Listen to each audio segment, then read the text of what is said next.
All right, we're going to roll up the sleeves today and do a little workshop time here at the Voice of College Football. Appreciate you being here, 10 a.m. Eastern Time. We have vowed to be here every Monday through Friday, 10 a.m. Eastern Time through the national championship game. We will be here with you talking college football. So this is basically the show.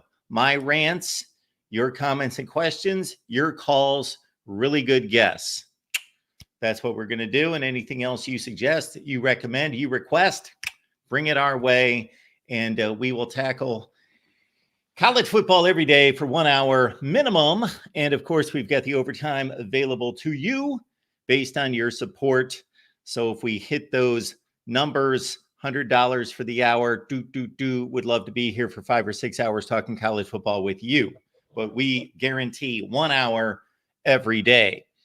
Don't know who's going to drop by in regards to guests. We don't have anyone scheduled today, so you are the producer of the show. However, we do have a few things lined up.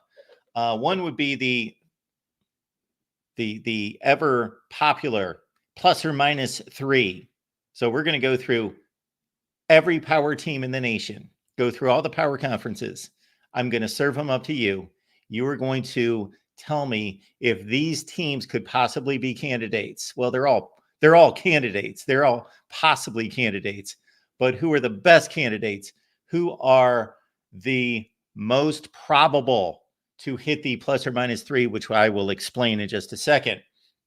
Unfortunately, as always happens this time of year, the injuries are starting to mount across college football. We will review some of the most important injuries.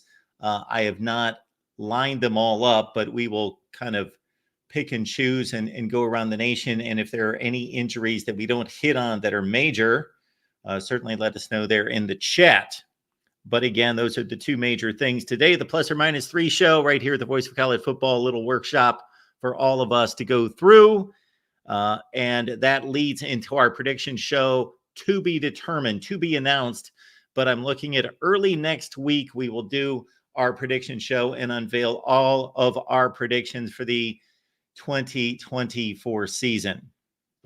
And of course, a ton of decisions to be made there. So I released my top 25 that actually makes sense, which in a sense doesn't make sense because there have been no results. And my approach to the top 25 is based solely on results.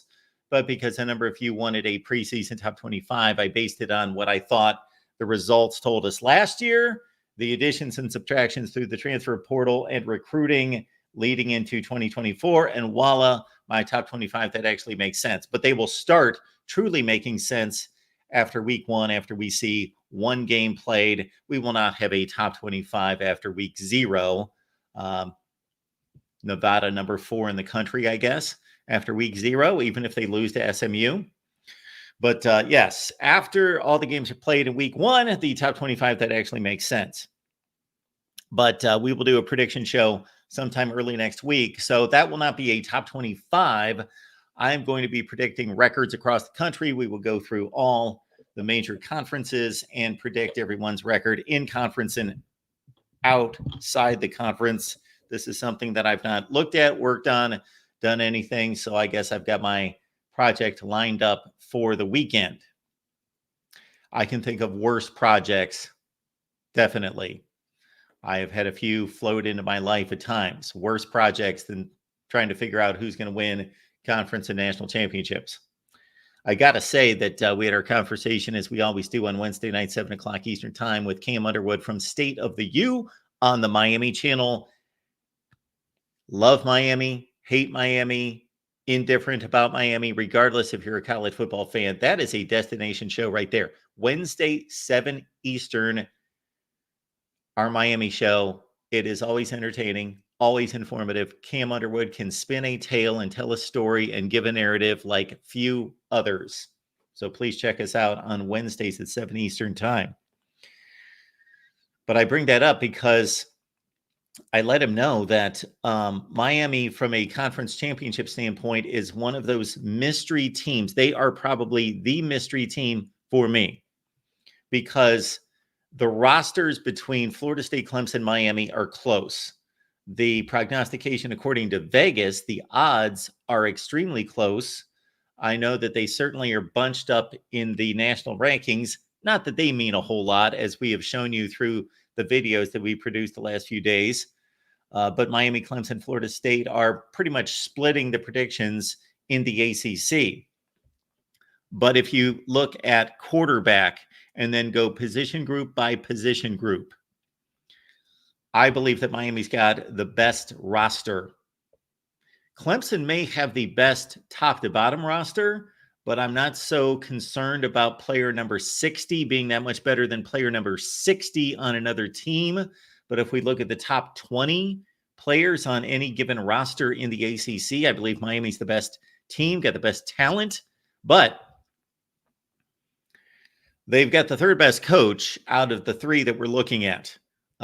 We could have a great argument today, who's better, Mike Norvell or Dabo Swinney. But if we throw in Mario Cristobal, I don't think anybody's going to argue that he's a better coach in terms of game day and preparing a team. And forget the debacle against Georgia Tech. Even smite that from your memory. Even if that did not exist, Mario Cristobal's in a distant third place to Dabo Swinney and Mike Norvell, or Norvell and Swinney, because this is not a lifetime achievement award about best coach right now, meaning coaching developing players, meaning game preparation, meaning in-game adjustments and game plan and making those adjustments in-game. All of that entails preparing for the game, not the building of the program, the recruiting, but the game preparation throughout the season. Norvell, Swinney, way above Mario Cristobal at this point. He's got much to prove, but probably the best team, but it's close over Clemson and Florida State. Best quarterback, yes. Not by a ton. I think a lot of Miami people think that Cam Ward is the second coming. He is not. He is a better quarterback right now than the other two, DJ Uiagalelei and Cade Klubnik. Klubnik certainly has something to prove as well. I don't know that DJ is going to be much better, possibly with Mike Norvell's system, because he can really dial up plays and develop quarterbacks and knows offensive football, that DJ may have a bit of a breakout season. I don't know that he's going to be a different player, but I believe maybe they squeeze another 2, 3, 4 percentage points out of his completion percentage, and he's more efficient, and maybe they cut down on a couple picks that he's thrown, which has been in the 7 to 9 range. I know he had 7 one of the last 2 seasons, 21-7 TD pick ratio. I believe the other year was like 21-9. I might be off by 1 or 2 there, but 21 touchdowns, roughly 7 to 9 picks.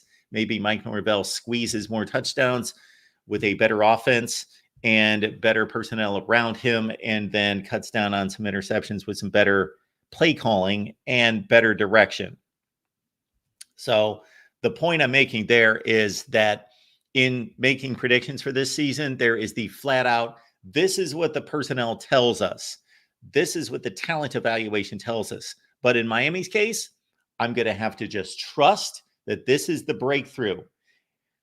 What my evaluation, which is pretty much in line with everybody else's, am I going to trust that evaluation?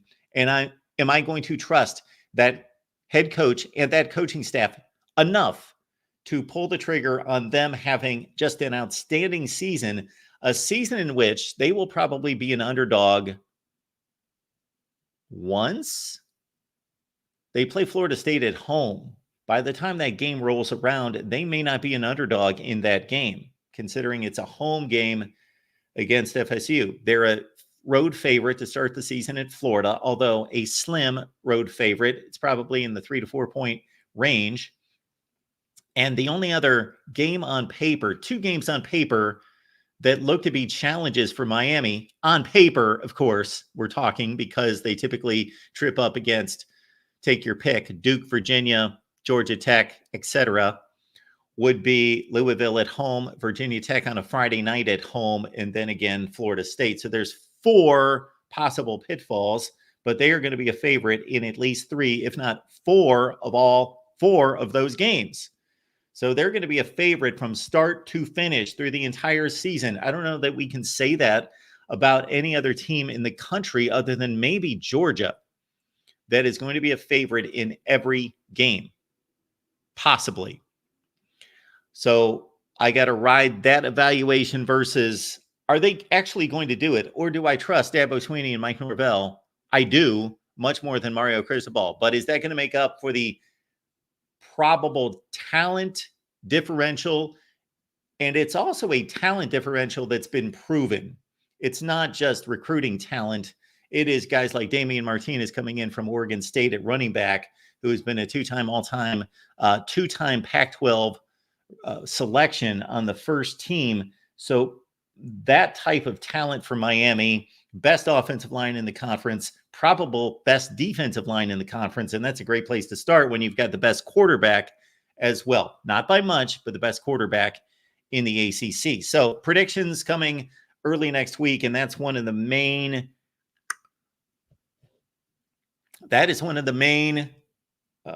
hurdles to climb, one of the main decisions to be made. And then also on the national level, it concerns, for me, Ohio State and Will Howard. That is going to be a decision to be made in regards to, can Will Howard win a national championship? And the counterpoint is that he's not going to have to win a national championship by himself. Of course he's not. No quarterback does. But a lot of quarterbacks like Deshaun Watson have lifted teams to national championship status that were probably the 7th or 8th best teams in the country, something in that range. They were not the best team in the country. Ohio State needs to be the best team in the country because Will Howard cannot lift them from being the 3rd or 4th best team in the country to a national championship. The question is, can he take the best team in the country, which they probably are on the 2 deep? Georgia, best roster top to bottom. I'm convinced of that. Georgia, 1 through 85, 1 through 105, best roster. But again, I'm not that concerned about player number 75 being better than player number 75 over here. Ohio State, 2 deep, I believe is the best team. But is Will Howard going to take the best team and be good enough for the best team to push through? Or is the 20th best quarterback in the country going to weight down the best team to be the 2nd best team, the 5th best team, lose a Big Ten championship game, put themselves in a bad spot in the playoffs, lose a national championship game? Which, once we get to a national championship game, if I have correctly selected the 2 teams to get to the national championship game, it's gravy past that. I'll say, you know what?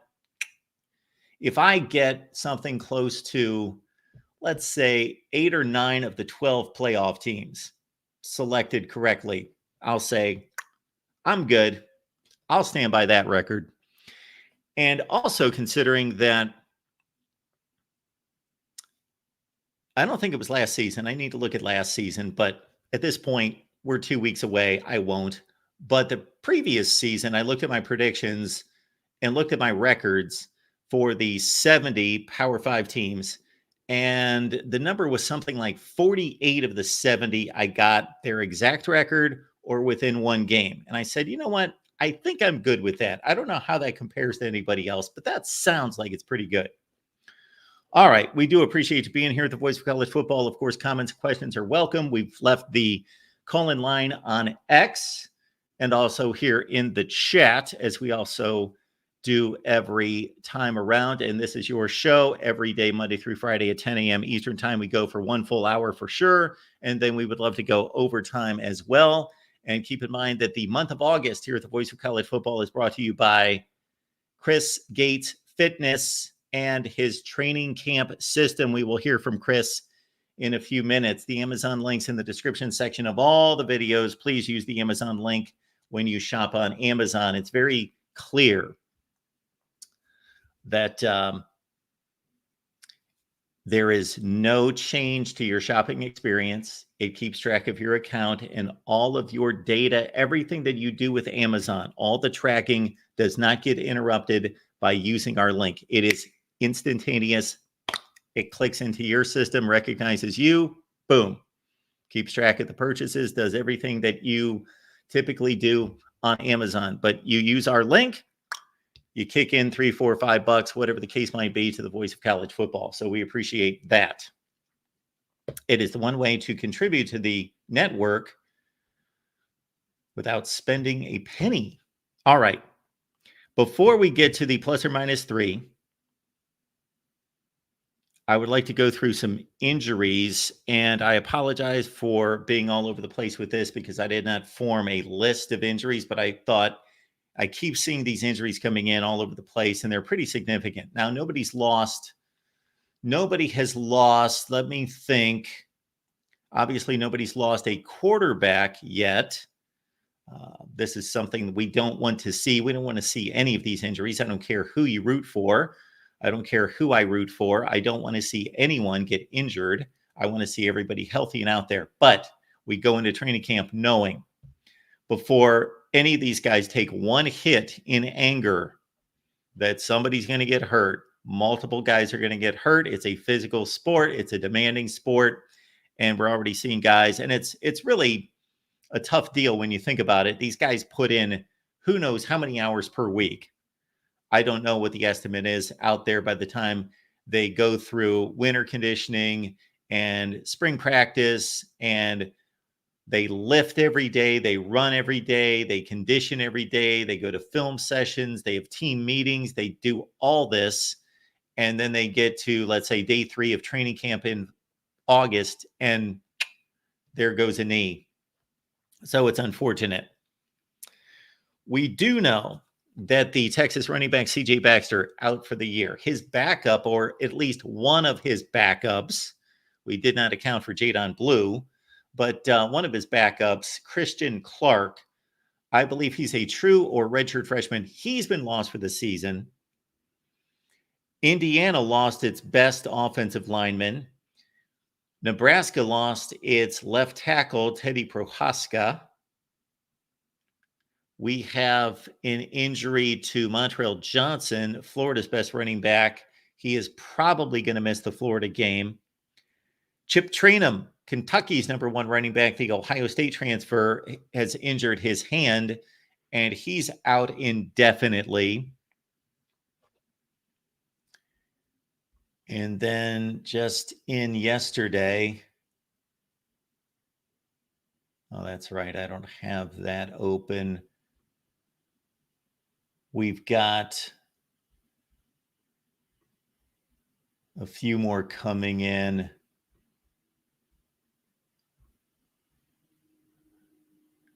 Missouri defensive end Darius Smith will miss the season for number 11 Missouri, hurting his knee in practice.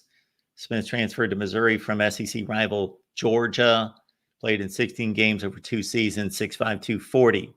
Was competing for a starting job with Michigan State transfer Zion Young.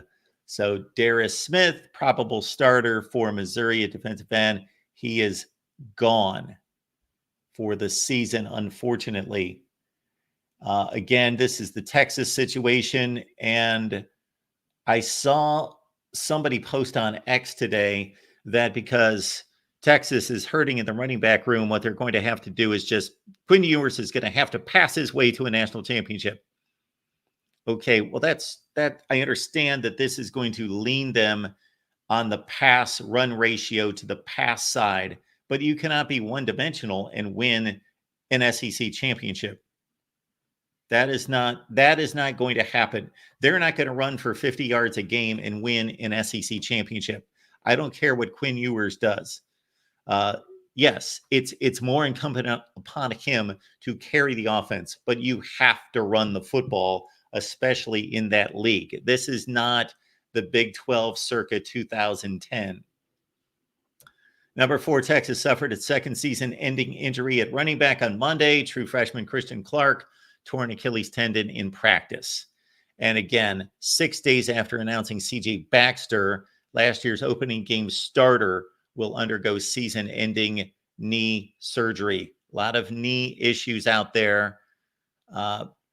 Actually, there have been great strides because of the turf and the grass being so much kinder than years ago. I remember one time there was a study done. I don't want to misquote statistics, but there were just study done on the improvement from the old artificial surfaces of the 1980s, which we pretty much got rid of by the early 1990s, and how that impacted in a positive way the reduction in knee injuries. So Jadon Blue, yes, appeared in 23 games at Texas, rushing for 431 yards with 3 touchdowns, is expected to shoulder the load this season. So Jadon Blue, and then you've got Quintravion Wisner, played in 14 games last season on special teams, and freshman Jarek Gibson, who was the number 2 rated running back in the country coming out of high school. So he could get some play. So it's Blue, Wisner, and Gibson. No CJ Baxter, no Christian Clark at running back for Texas. So they are thin there. We also found out on Tuesday that Tyler Van Dyke, as expected, has been named the starting quarterback at Wisconsin. Another big injury coming in from Oklahoma. Jaden Gibson, the wide receiver, knee injury. Hate to see the knee injuries in particular because, man, that's what these guys, that's a career right there. Not that they can't come back from it from all the technology, the medical advancements, but that's a tough go because that typically turns into more issues later. Jaden Gibson, OU wide receiver, expected to miss the 24 season after suffering a significant knee injury during a fall camp practice last week. Junior from Florida, 14 catches, 375 in yardage, 5 touchdowns last fall. Oklahoma, this is a position of strength for Oklahoma, fortunately for them. All right. Oh, yes, we do appreciate you being here at the Voice of College Football. We are here till at least 11 a.m. Eastern Time. And before we get to the plus or minus 3 segment, we also want to go through our show names. And I promise that, like every day I say, we're going to go through the show names. We got about 50 to 60. I collected 21. I apologize for the other 30 that were lost, but most of those came through the chat. And I said, send them to me at MarkRogersTV at Gmail, or just leave them in the comments section. But we got 21 names gathered up, and we will make our decision known. Also, I think this is a good time to just go ahead and hear from our sponsor. What's up, everybody? Chris here from Chris Gates Fitness and the online fitness training camp. Thanks for letting me pop in for a few seconds to tell you about what we got going on in training camp this month. And there's a lot happening, okay? The August program dropped just a few days ago. Everybody's getting into their August workouts, having a blast. The private group is full of discussion and chatter about people getting started, which I love to see. We're going to be doing weekly football pick'em here at the end of the month. That's when that starts. I'm going to be giving away free supplements to people who win that. I'm giving away a treadmill in September because we're doing a step count challenge as a group. All kinds of fun stuff coming, so I hope to see you there. Voice of College Football has a discount code, VOICE. You can still get a discount on your first month if you want to jump in. Would love to see you there. Talk to you in training camp. Let me add something there with Chris Gates Fitness and the training camp initiative that he has launched. It's a great combination of his coaching, his instruction. He teaches you and shows you how to do the exercises. And there's a different exercise regimen or workout every day. And then in addition to that, you join a community, because any of us know that if you work out on a regular basis, or you want to work out on a regular basis, your mind, your heart wants to work out, your body doesn't want to work out, that the accountability factor is huge. So you get that community encouragement, support, kick in the rear. Okay. Blue Wolverine, appreciate you being here. Blue Wolverine, $1.99. Thank you so much for the contribution. We appreciate that. Need that winged helmet back on your shelf. Okay, it's there. What are we looking at? I guess there it's off camera. So we no longer show the entire shelf. Something happened in the configuration of the way we've got things set up now. I think it was because I've had so many issues with the monitor, not the monitor, the laptop that feeds the monitor, that I've messed around with the monitor back here a number of times, that we've changed the angle. Therefore, we don't have, look at that. How's that, Blue Wolverine? You like that? Okay. I guess they are the national champions for right now. So they probably should be front and center. How about that? There you go, Blue Wolverine.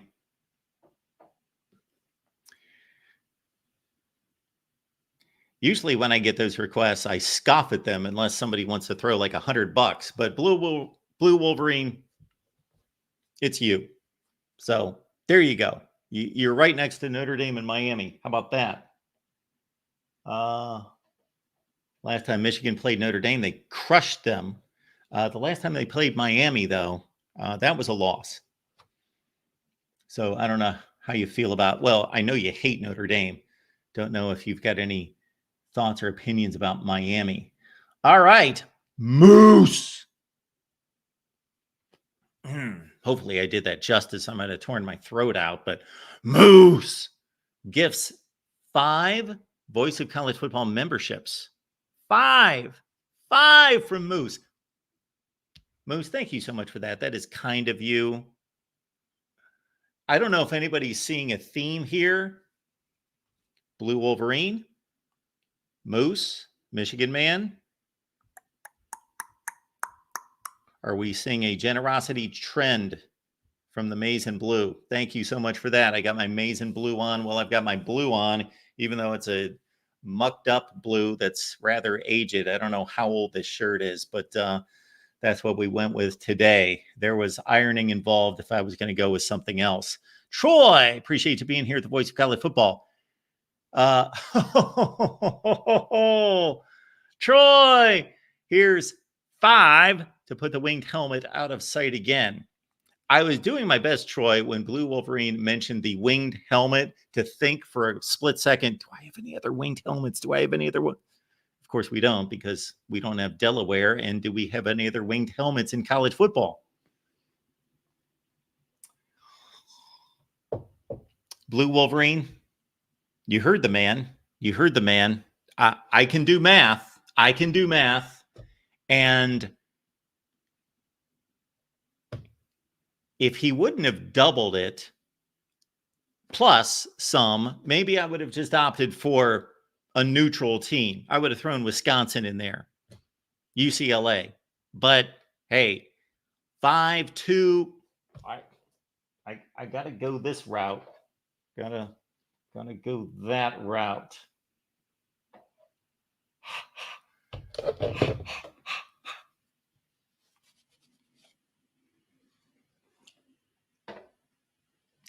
It's a good looking helmet.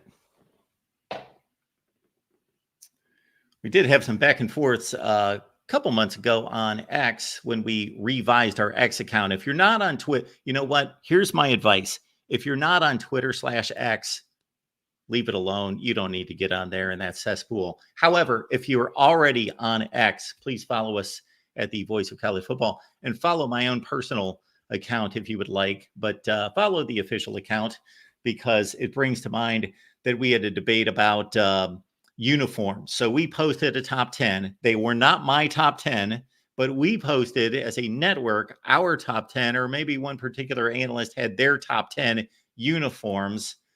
And I have to take Ohio State out of that evaluation, out of that list, out of that judgment, because those are the best uniforms in college football. The scarlet and gray, that's the best looking helmet. That's just, it's got to be filled with Buckeyes, though.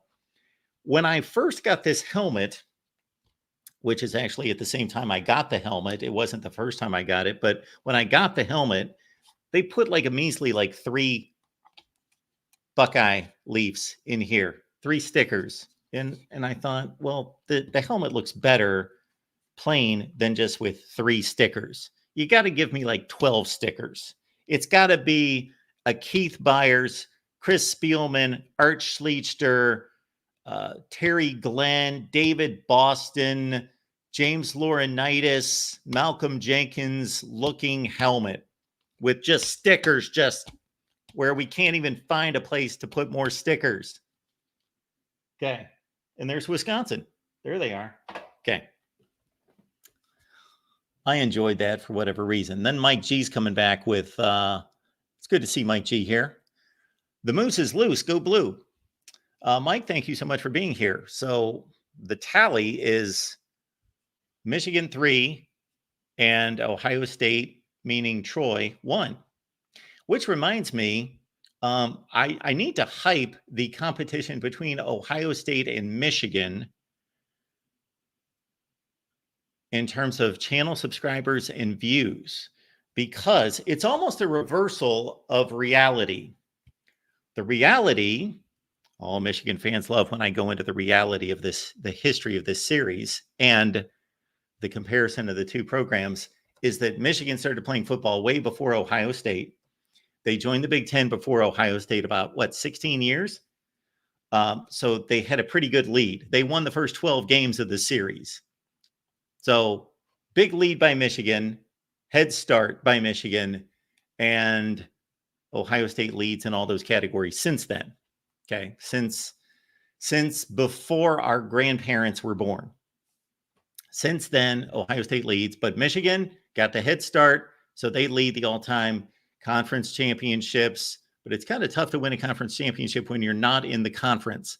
But anyway, that's another detail we will leave to another time. Conference championships, winning percentage, national championships, Big Ten championships, etc. Series lead Michigan because they started first. Okay, Ohio State catching up rather quickly until 3 years ago. Okay, in terms of our channels here at the Voice of College Football, we've got an Ohio State channel, Michigan channel. I cannot tell you exactly when they started. I did look this up when this became a big deal on the Michigan channel with our buddies John, TJ, Ferris, and Cliff and Mac, that they are touting the Michigan channel. They're doing a bang-up job. They are killing it on the Michigan channel. But we started an Ohio State channel probably a year and a half would be my guess, without going to look it up. A year and a half, let's say, before the Michigan channel. And we had a popular show there that we still do with Steve Hellwagon, Tony Gerdeman, Kevin Noon, and do the Ohio State show there every week. And so Ohio State and that channel, much more popular than the Michigan channel. Many more views, better show, so forth. And when I say better show, I'm being neutral there because I hosted both shows. so that was just, yeah.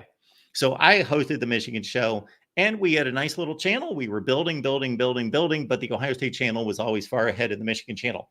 Now we've got John, TJ, Ferris, the whole crew there, Cliff and Mac, getting a hold of the Michigan channel, and it's taken off. And they are running down. And if I had the graphic available and easy to display, they have built a graphic with Kenneth Grant, Michigan defensive tackle, as you probably remember, tracking down in reality, a Penn State running back, Kaytron Allen, I think. And they have replaced Kaytron Allen with Ryan Day. And the Michigan channel is about 700 subs behind Ohio State. The Michigan channel a year ago was probably 2,000 subs behind because they've gained about 1,100 subs this year, and the Ohio State channel maybe 500. So they are quickly gaining on Ohio State. So if you were an Ohio State fan who just loves to win and you're just about winning, as Urban Meyer once said, hey, if they keep score, then we want to win.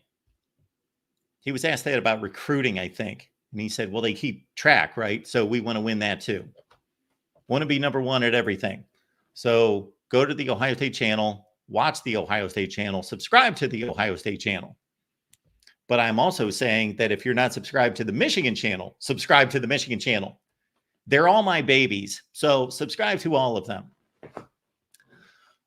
Especially subscribe to the ones that are under 1,000 subs. So if they're above 1,000 subs and you don't care about those teams, don't subscribe. But if they're below 1,000 subs, please subscribe, especially our SEC channel. We're at about 915. All get us to 1,000 by kickoff. That would be phenomenal. But Mike G, thank you so much for the contribution. We appreciate you. Injuries, though. Yeah.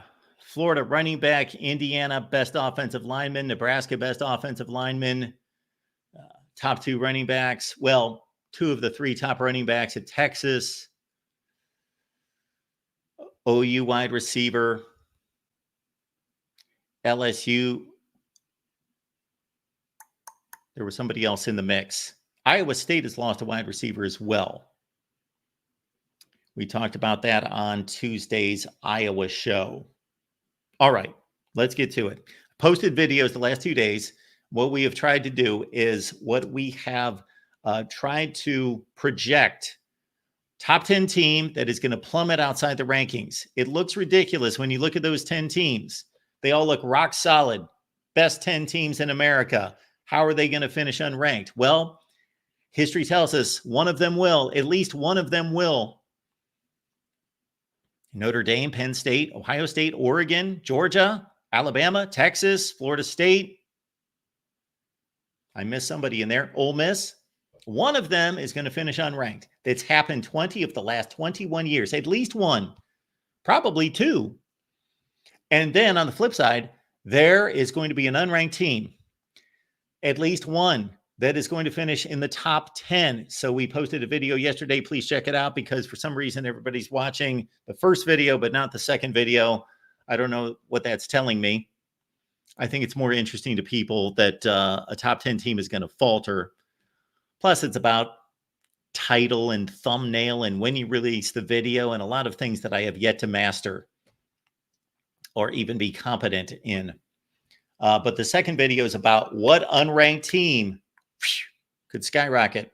Got a lot of interesting choices, which is going to cause a ton of people to say, are you out of your mind, Mark? That team finishing in the top 10? Seriously? Go outside the top 25 and find a team. And in 2022, it was 5 teams. Look at the 2022 final rankings. AP rankings, top 10. 5 of those teams were not in the original top 25. And in 2021, 4 teams. Now, last year, it was just Missouri that elevated from unranked to number 8 to finish the season. So that's a great discussion. Appreciate you being here. And let's give the chat a quick look before we get to these plus or minus 3. Anything in here?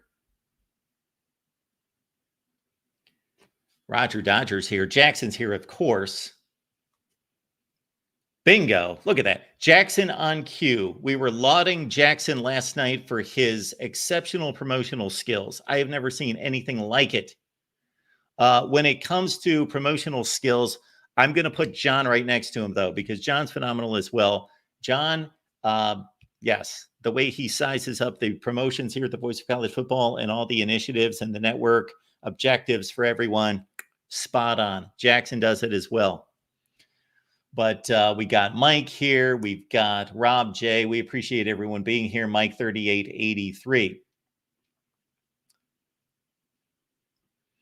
Yeah, Michigan was unranked coming off of 2020, which if you go back to my videos and live streams coming off 2020, I said to everyone, this is completely overblown. This Michigan is down in the dumps. They're trash. They're a dumpster fire. Jim Harbaugh's lost control. It's coming off the rails. They played 6 games. It was not a, I don't want to say it was not a legitimate season. What's kind of ironic is that the 2 most dominant programs over the last 15 years played in the national championship game. So it was, and the 3 most dominant programs were in the playoffs as the 1, 2, and 3 seeds. So it was pretty legitimate in terms of the way it finalized. But there were certain programs and teams out there that just never got it going. And Michigan was not a 2-4 football team. That's what the record was. So Bill Parcells would correct me, but they did go 2-4, but they played 6 games. Okay. I was not that concerned. Of course, emotionally, I was not concerned because I didn't care. But I mean, as a football evaluator, I was not concerned with Michigan coming into 2021. Did I pick them to go to the playoff? No, I did not. I'm guessing I picked them to go 9-3.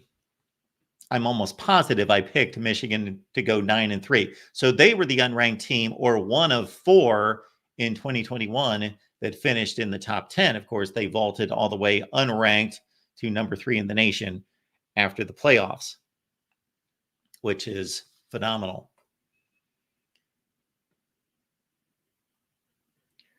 Nick says the top 25 preseason is just a starting point. Wow, that's a loaded statement. It shouldn't even be why would you have a starting point? Isn't a starting point everybody 0-0?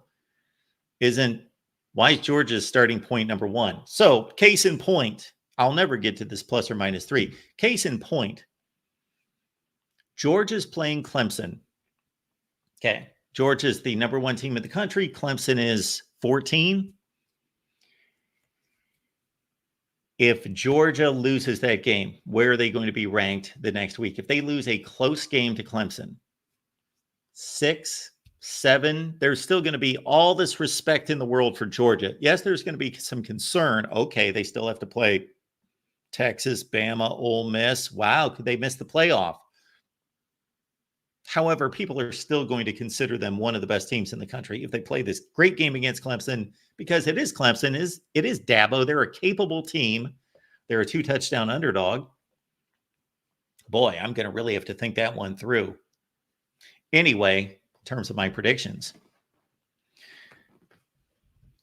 they lose 27-24. Georgia's going to drop to number 7 in the country. Clemson's going to barely climb past them. They'll go from 14. They'll vault to, I would think that they would get some number 1 votes. I would hope so. Do you know who's going to be number 1 in the country if Clemson beats Georgia? I don't care what else happens over the weekend. You know who's going to be number 1 in the country in the top 25 that actually makes sense? Clemson. Duh. But no, they'll be like number 4, and they'll have 3 teams above them that beat Murray State and Austin Peay, and it's stupid. Clemson beats Georgia. They should be the number 1 team in the country until further notice. Until the other games are played and somebody else has a better resume than they do. But number 1. And then you know what's going to happen, or if this would happen, I'm not predicting Georgia to lose, but if Clemson would win that game, I'm going to vault Clemson to number 1. Or not even vault them, just place them number 1 to start the season after 1 week. They're number 1 in the country. They beat the best team on the board. They've got the best win on the board by far. They're number 1. But if there are other teams, let's say in Alabama, runs the table, they beat Georgia, and they beat some other teams that are better than Clemson's schedule, well, then I'm going to move Clemson down. And if somebody supplants them based on a better resume, then I'm going to have people after me saying, Clemson was number 1. They beat North Carolina last week. Why would they drop to number 3? Because I'm looking at the complete resume.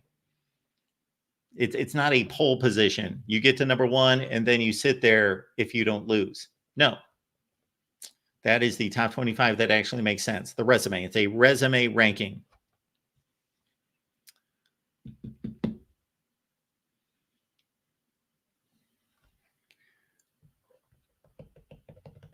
I so badly want to go to a different number of ranked teams as well, just to play with people. I've done that twice.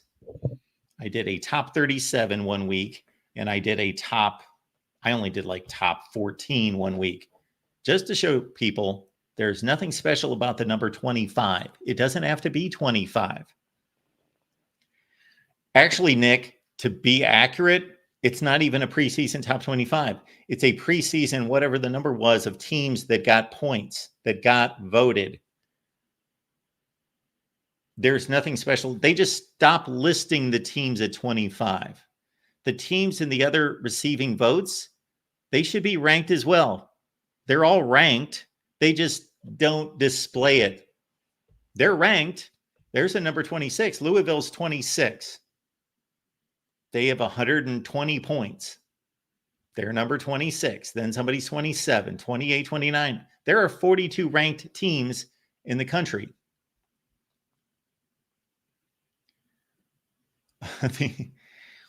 Well, Mike, I would make one slight adjustment to that marketing approach there. Mike suggests the 69 teams that actually make sense would get views. I think it would be, you take the term team out of there, take teams out of there, the 69 that actually make sense would get views. That would get views. We go the 69 that actually make sense. That would get views.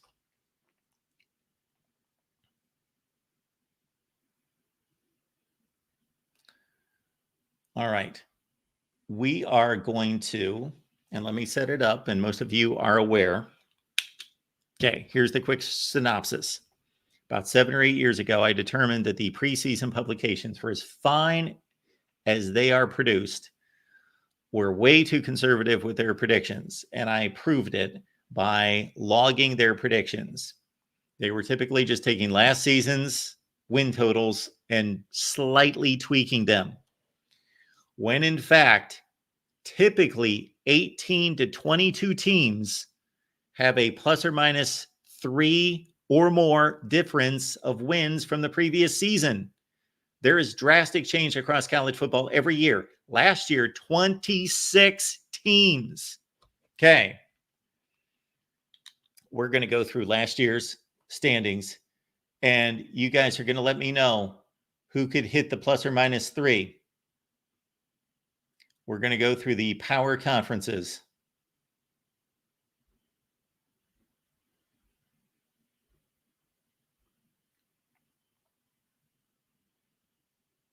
And we can include SMU because, of course, they've elevated to the ACC. So this is last year. We're looking at regular season record.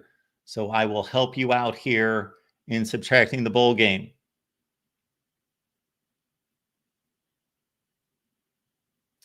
That's an idea Mike's got there. What'd he put there? Where'd that comment go? There was something about, oh, Ferris said that. The top 11 plus 1, that makes sense. That's actually a really good idea that somebody should pick up on. I could, of course, pick up on it, but I think that's a good one because obviously that is the playoff formula. So you're basically saying this is the playoff formula. However, you would have to have one other stipulation, and you would have to make sure that you have at least one team from every conference. That would be the deal. But I like that. All right. So we are selecting teams that will have at least a 3-game difference from last year. So this is how it works. Florida State, 12-0 last year. Will they go 9-3 or worse? Louisville, 10-2 last year. So they've got to go 7-5 or worse. NC State, 9-3 last year. So they'd have to go 12-0 or 6-6. Georgia Tech went 6-6 last year. So 9-3 for Georgia Tech or 3-9. Virginia Tech, they went 6-6 last year. They'd have to go 9-3 or 3-9. Clemson, 8-4 in the regular season last year. They'd have to go 11-1 or 5-7. North Carolina, 8-4 last year. Do they go 11-1 or do they go 5-7? Duke, they won their bowl game, 7-5 in the regular season last year. 10-2 for Duke. Manny Diaz, Malik Murphy, 10-2 or 4-8. Miami, 7-5 last year, regular season. 10-2 or 4-8. Boston College went 6-6 last year under Jeff Hafley. Bill O'Brien taking over, 6-6. So they'd have to go to 9-3 or plummet to 3-9. Syracuse. Somebody responded to one of my videos or the video about the unranked teams that could possibly vault to the top 10 and put in Syracuse. 6-6 last year. Fran Brown, Kyle McCord, 9-3. Does Syracuse go 9-3 or 3-9? Pitt could be a candidate here. 3-9. Of course, Pat Narduzzi won the ACC championship in 2021 and has typically been churning out 7-5, 8-4 type teams. The other years, they plummeted to 3-9 after a 9-4 previous season. So 3-9 for Pitt. So they'd only have to get to 6-6, or they'd have to go winless on the other end of the spectrum.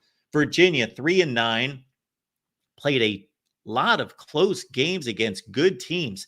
They beat North Carolina. They took Miami to overtime. They barely lost to Louisville. So anyway, Virginia 3-9, they'd have to go to 6-6 or 0-12. And then Wake Forest 4-8. This is a sleeper right here because Dave Clawson has built a heck of a program at Wake, and they had been going 7-5, 8-4 for a number of seasons. They dipped to 4-8 last year, so they would have to jump to 7-5 or go to 1-11. So just at first glance, I'm going Florida State's a candidate definitely to drop to 9-3. Louisville is a candidate to drop to 7-5.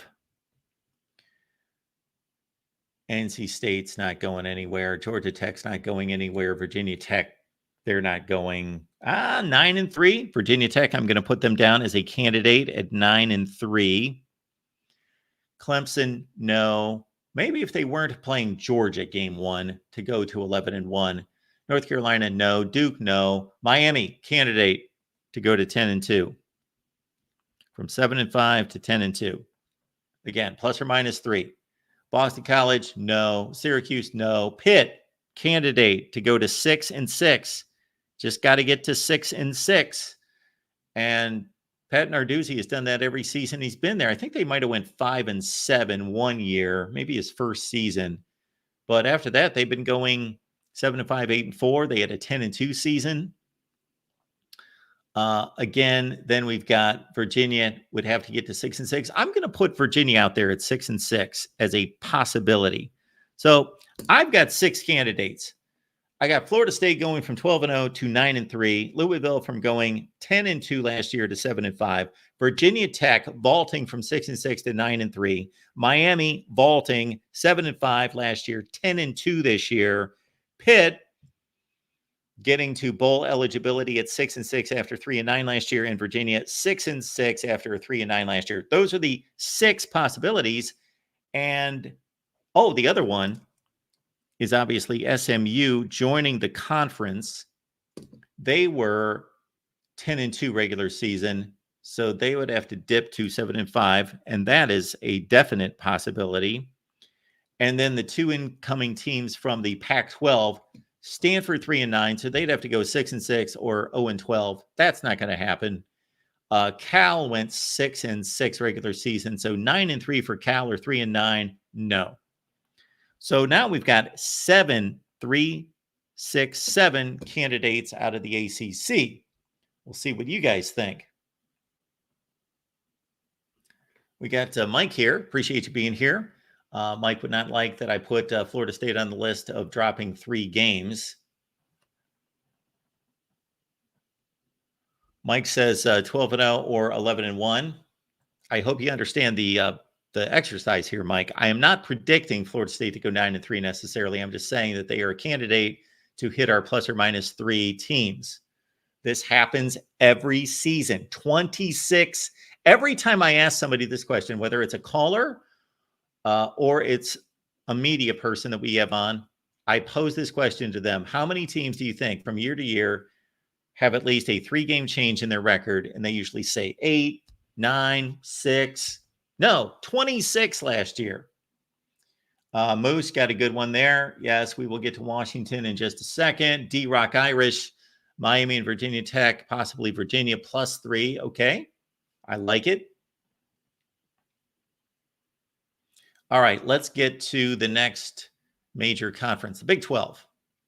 The Big 12, think about this. Look at the Big 12, and this is slanted. This is slightly slanted because of the incoming teams, and this bolstered the number to 20. I'm sorry, Dion. Dion, I used the term bolstered. I guess I'll say improved. But actually, that wouldn't be correct in this statement because it would be bolstered. It's not improved. The number, my apologies to Deion Sanders, was bolstered last year. The 26 number was bolstered. That's going to be my favorite term now. Bolstered from low 20s to 26 because of the 4 teams that left the group of 5 to come into the Big 12, and they all got knocked down a peg, and they all hit this plus or minus 3, except UCF. I believe they went from 8-4 to 6-6.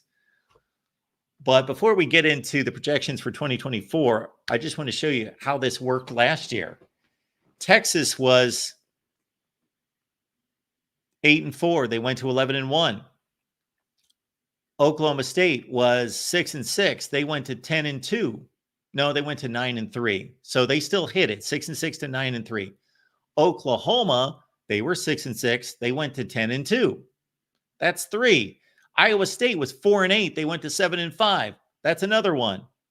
Kansas State, they're rock solid. They didn't change. West Virginia, 5-7, 8-4. That's another one. That's 5 of the top 6 teams in the Big 12 last year had a plus or minus jump. Obviously, since they're at the top of the conference, they had a plus jump of at least 3 games. 5 of the top 6. Texas Tech did not. Kansas did. 6-6. No, they did not. They went from 6-6 to 8-4. So they did not. TCU on the downside, of course, the national championship game run, they were 11-1. No. They were 12-0 regular season, dipped to 5-7. So they crashed. We talked about UCF. Houston was 7-5 the year before. They went 8. No, they were better than that. Whatever their record was, Houston went to the conference championship game the year before, right? I'm mixing up years, possibly. Regardless, they were at least 7-5 the year before. They went to 4-8. BYU, they were another team that dropped at least 3 games. Baylor went from 6-6 to 3-9, and Cincinnati went from 10-2 to 3-9. So that's 10 teams. Okay, this year. Okay, of course, Texas and Oklahoma are moving to the SEC, but we will include them here. Texas went 11-1. They would have to drop to 8-4. In the SEC, hey, they just lost 2 running backs. I'm going to make that a possibility. I know people don't see that happening, but if we looked at Texas's schedule right now, yeah, they could lose 4 games. They could go to Michigan and lose in week 2. They can lose to Georgia, of course. There's 2 already. Yes, Texas is a candidate to plummet. I'm actually starting to like that right now. Oklahoma State, they were 9-3. They'd have to go to 6-6 or 12-0. In this league, some bad breaks, bounces, injuries. Yes, Oklahoma State could go 6-6. Oklahoma, again, in the SEC, 10-2, dropping to 7-5. I don't think it's going to happen, but yes, they're a candidate with their schedule in the SEC. OU dropping to 7-5. Iowa State, 7-5 last year. They would have to jump to 10-2 or drop to 4-8. I don't believe it's going to happen, but Iowa State could finish 10-2 this year. Kansas State last year at 8-4. They'd have to vault to 11-1 or drop to 5-7. Don't see that happening. West Virginia going from 8-4 to 11-1 or down to 5-7. I don't necessarily see that happening, but if the ball bounces against them, things don't go their way. And again, it's the Big 12, so every game's a coin toss. Yeah, West Virginia could drop to 5-7. That would be a loss to Penn State. And I don't know who else they play out of conference. but they lose to Penn State and then they go 3-6 in the Big 12. That could happen. Texas Tech goes from 6-6 to 9-3 or 3-9. I'm going to say that Texas Tech has a shot to go 9-3. Kansas 8-4 last year. They'd have to go to 11-1 or drop to 5-7. I don't see either one of those happening. However, in this conference, again, Kansas, if things don't work out for them, I think most people think that Kansas is on the upswing, and I agree. But in this conference, they could go 5-7. I'm going to leave Kansas alone. TCU 5-7, they would only have to get to 8-4, and I believe that's a possibility. That would be a good season for TCU. UCF at 6-6 would have to vault to 9-3. I don't think they have the defense to do it. I don't see that happening. I think that's a stretch. They've got to play Florida outside the conference. I'm not going to put UCF as one of my candidates. Houston at 4-8 would have to reach 7-5. That's not happening. 1-11. They should be better than that. They are going to be possibly the worst team in the conference. BYU 5-7, getting to 8-4 or dropping to 2-10. Don't see either one of those outcomes. Baylor at 3-9. They would just have to get to 6-6. And even though I don't have a whole lot of faith in Dave Aranda at this point, that's a possibility. Baylor gets to 6-6, and Cincinnati as well. I don't think they get to 6-6, but they win their non-conference games. And I don't know who Cincinnati has non-conference off the top of my head, but they would only have to go 3-6 in the Big 12. So my candidates, and the last two I'm a bit shaky on, but Texas dropping from 11-1 to 8-4, Oklahoma State dropping from 9-3 to 6-6, OU dropping from 10-2 in the SEC to 7-5, Iowa State going from 7-5 to 10-2, West Virginia going from 8-4 to 5-7, Texas Tech going from 6-6 up to 9-3, TCU from 5-7 to 8-4, Baylor 3-9 up to 6-6, Cincinnati 6-6. Cincinnati 3-9 last year up to 6-6. So we've got 3, 6, 9, although Oklahoma and Texas are in the SEC, of course. So we basically have, and we'll get to the Pac-12 teams that are coming to the Big 12, of course. Okay. Big 10. Who did we have out of you guys in the Big 12? Anybody in the Big 12 that you guys have? D-Rock Irish likes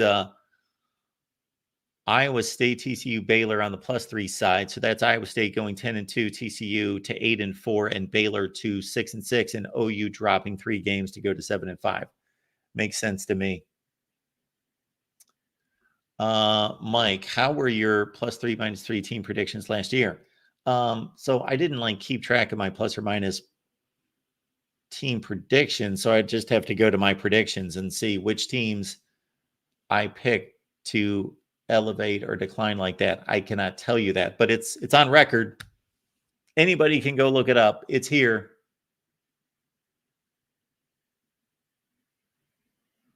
Ralph likes UCF is a good bet to add to their 6-6 last year to go to 9-3. Wet Blanket letting us know that Oklahoma State has not gone 6-6 since 2005. So yes, Oklahoma State. Let me correct Oklahoma State. No, I don't need to correct Oklahoma State. Yeah, they went 9-3 last year. They'd have to drop to 6-6 or go 12-0. So that's a good call by Wet Blanket. Good historical reference point there because Mike Gundy has been consistently a 8-4 coach. If you want consistency, and I got to say that I started to get on Mike Gundy a couple of years ago.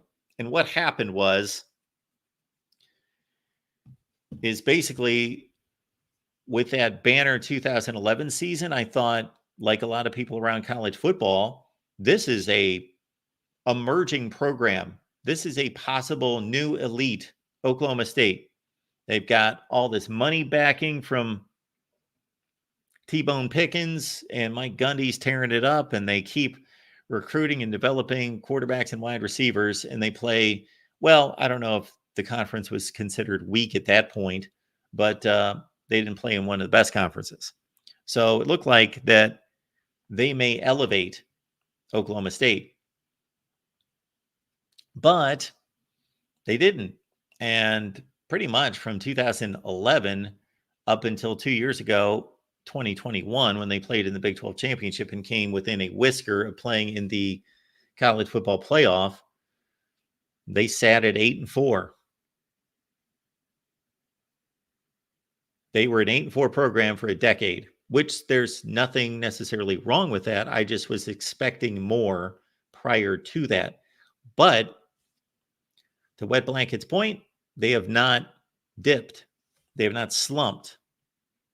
They've sat at 8-4 basically for 12 or 13 years.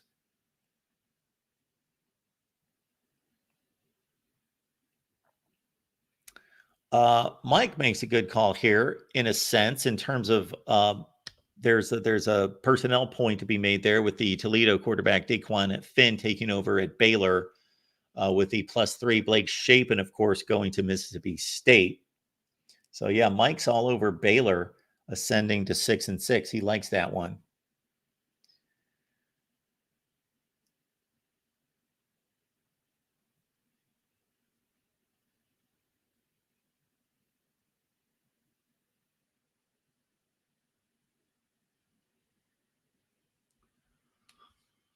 The Big 12, Nick is saying, does not have any teams with superstar quality.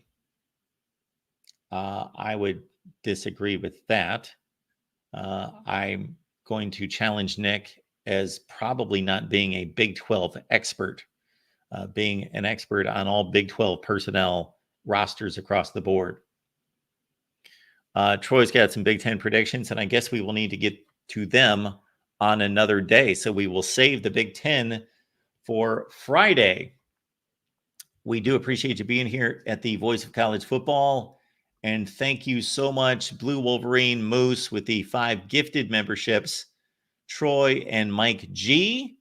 We are waiting on YouTube to deliver a few permission changes for us to then provide for you all that like to put a wager on a game or two with a nice little package for all of you for the 2024 season. But again, we are altering some things and YouTube has to give its permission, its blessing. Yes. And I will one day get to the naming of the show. We will get to that someday, but I wanted to get to these plus or minus threes and I have fun with those. But we have hit the end of our hour. We appreciate you being here at the Voice of College Football. We've got a Michigan show at 8 p.m.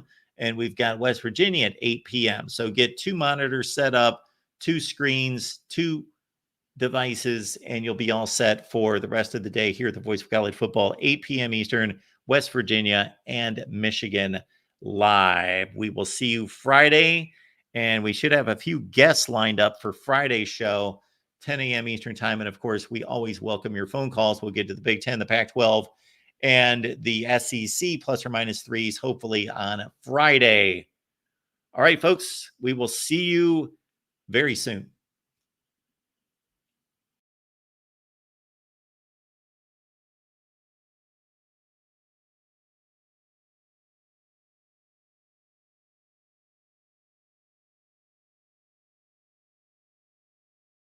What's up, everybody? Chris here from Chris Gates Fitness and the online fitness training camp. Thanks for letting me pop in for a few seconds to tell you about what we got going on in training camp this month. And there's a lot happening, okay? The August program dropped just a few days ago. Everybody's getting into their August workouts, having a blast. The private group is full of discussion and chatter about people getting started, which I love to see. We're going to be doing weekly football pick'em here at the end of the month. That's when that starts. I'm going to be giving away free supplements to people who win that. I'm giving away a treadmill in September because we're doing a step count challenge as a group. All kinds of fun stuff coming, so I hope to see you there. Voice of College Football has a discount code, VOICE. You can still get a discount on your first month if you want to jump in. Would love to see you there. Talk to you in training camp.